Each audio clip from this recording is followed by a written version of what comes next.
பாருங்க இதுக்கு முட்டைக்கோது, வாழைப்பழத்தூள், மிளகாய் காம்பு எல்லாம் போட்டு அரைச்சி வச்சுக்கிறேன்.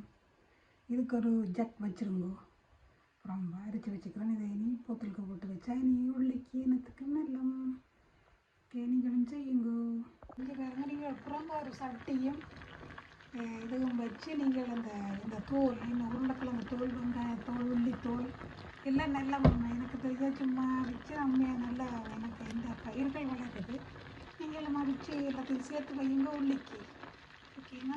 இங்கே பாருங்கள், இது இறைச்சி கழுவின தண்ணி. இந்த தண்ணியை நீங்கள் வெளியில் ஊற்றாமல் இப்போ இந்த உள்ளி அதுகளுக்கு நீங்கள் என்ன செய்யுங்க, இப்படி ஒரு போத்தில் இந்த இப்படி வினிகர் முடிஞ்ச பூத்தில் இப்படியே கழுவி போட்டு இப்படியே விட்டு நீங்கள் ஸ்ப்ரே பண்ணலாம். நான் முந்தையும் காட்டினேன். நீங்கள் ஆனால் இது நீங்கள் இந்த மச்சமானதை வீட்டுக்குள்ளே செய்யாதீங்கோ. வெளியில் உள்ளி அதுகளுக்கு கொண்டே இடக்கிட நீங்கள் அதை செய்யலாம். வெளியில் உள்ள பூக்கண்டுகளுக்கும் வெளியில் உள்ள மரக்கறிகளுக்கும். அதை நான் செய்தேன்னா நேற்று மேலால் பூன் அடித்து இப்படி உண்டு வளருதுன்றது. இந்த மரக்கறிகள் பூக்கள் இப்படி வளருதுன்னு எண்ணம் இதுதான்.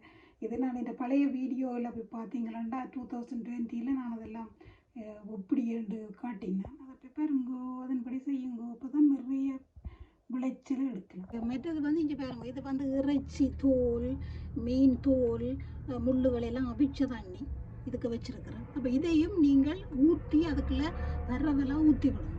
இதை வச்சுட்டு கொண்டே இதை ஊற்றி போட்டு இப்போவே ஆயத்தப்படுத்துங்கோ உள்ளிக்கு போட்டு.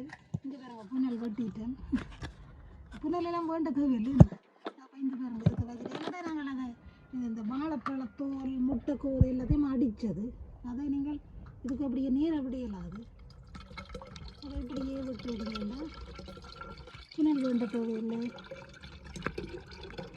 என்னென்னா நீங்கள் இப்போ வடியிலையும் சிந்தாது.